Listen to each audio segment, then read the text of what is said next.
try to tailor my approach to the families because everyone's uniquely different.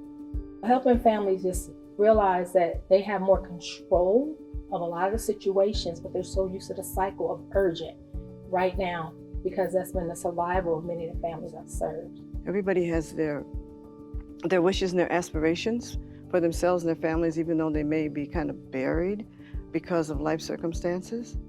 But we want to see people thrive by working with them.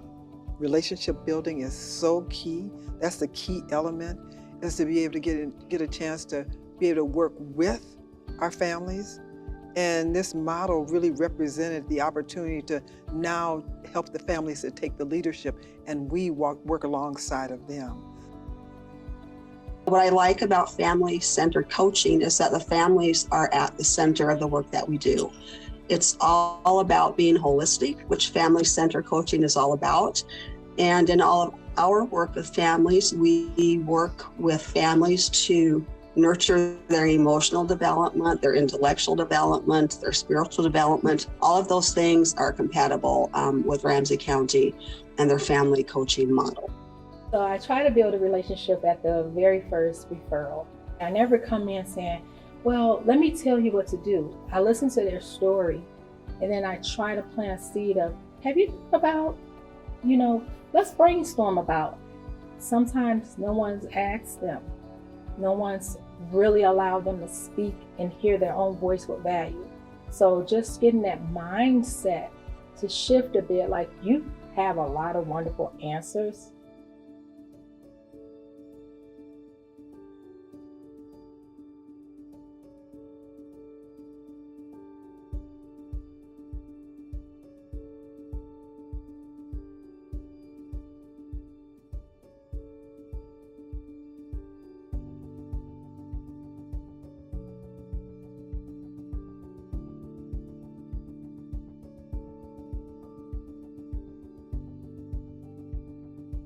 I can't define success for anybody's life program or whatever.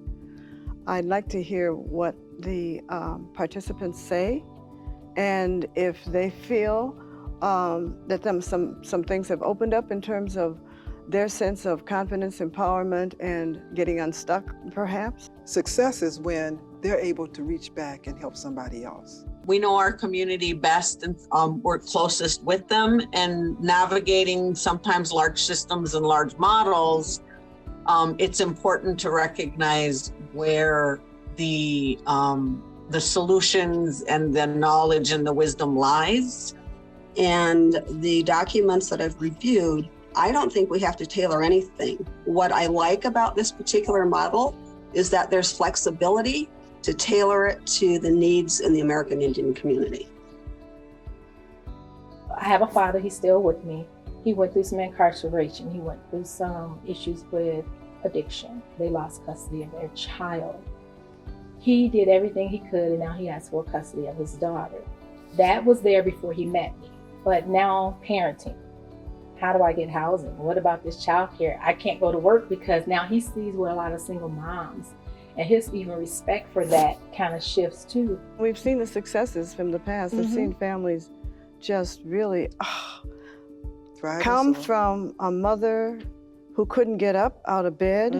That woman started getting up with the help of a coach, out of bed, even having dinner for the family and cleaning up her place. I mean, it was in her, but it was suppressed and she was so discouraged. So we've seen a lot of success.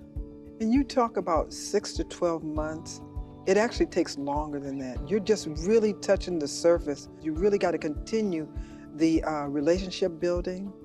People want to know that you care, and it takes time for them to really know that you care. When I'm thinking about outcomes and benefits, that at the conclusion, I would like parents to realize that they have tremendous amount of potential and that they're coming in with many strengths to share with the coaches. I think it's important that parents come out of this with a better perspective about Ramsey County and the desire to build a trusting relationship with a system that has not always been kind to American Indian families. Ramsey County is beginning to ask those difficult questions around racial equity and racism and how those structural inequities impact many of our communities.